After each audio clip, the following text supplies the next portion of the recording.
Hello, my name is Philip Cargom, and I'd like to tell you about a very particular kind of training that I have taken and that I've found hugely helpful in my work of psychotherapy, of running workshops, of teaching meditation, and of meditating myself and developing and growing myself personally.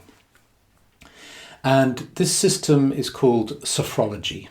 It's not very well known in the English-speaking world, but it's been around in the French-speaking world for over 50 years. It was developed by a neuropsychiatrist called Professor Alfonso Caicedo. And over the last 50 years, sophrology has been used by doctors, psychologists, psychiatrists, therapists, and all sorts of alternative practitioners too, to help people with anxiety and with other kinds of difficulties, but also as a way of helping people to relax deeply and as a way of self-development in its own right. And so after knowing about it for some time, I decided to study it and practice it. And I've found it's been hugely helpful. And I want to share what I've learned with you here. And so the course is laid out in 4 levels. And the first level, lesson is released once a week over 3 months. There are 12 lessons released once a week over 3 months. You can take as long as you like to follow the course, but if you follow that pacing, you will have finished level 1 in 3 months.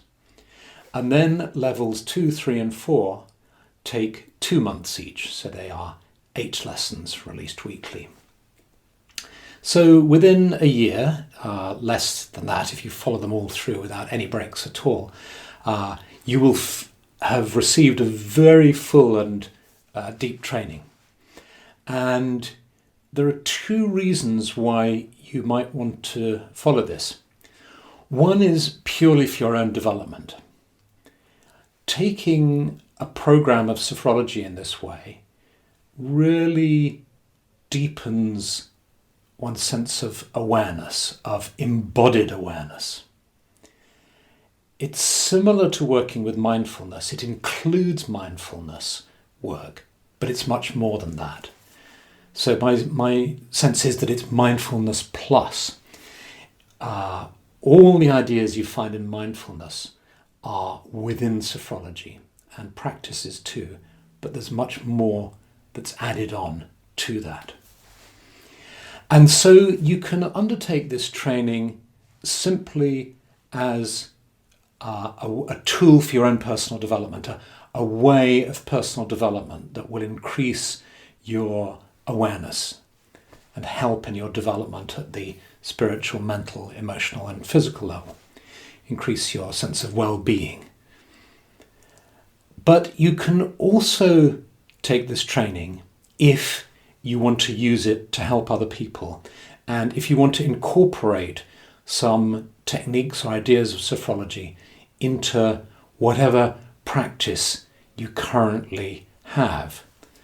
I'm thinking particularly of mindfulness teachers, if you're teaching relaxation, if you're working with people with anxiety, if you work with Reiki, a whole range of alternative healing practices, as well as more conventional therapies, including psychiatry, can benefit from including sophrology within them. So the way I envisage people working with this course is, first of all, for their own benefit, to discover what sophrology can do for them and their own sense of well-being. And then secondly, in order to help them integrate it into their current practice. So if that appeals to you, do dive in and try it out. I will accompany you along the way. There are films of me explaining theories and techniques to you. There are demonstrations of the techniques, and then there is homework. There are exercises for you to do, which if you can do them regularly, you will see gradually build and gradually take you to very deep states. So I look forward to seeing you if you do decide to enroll, and send you every good wish.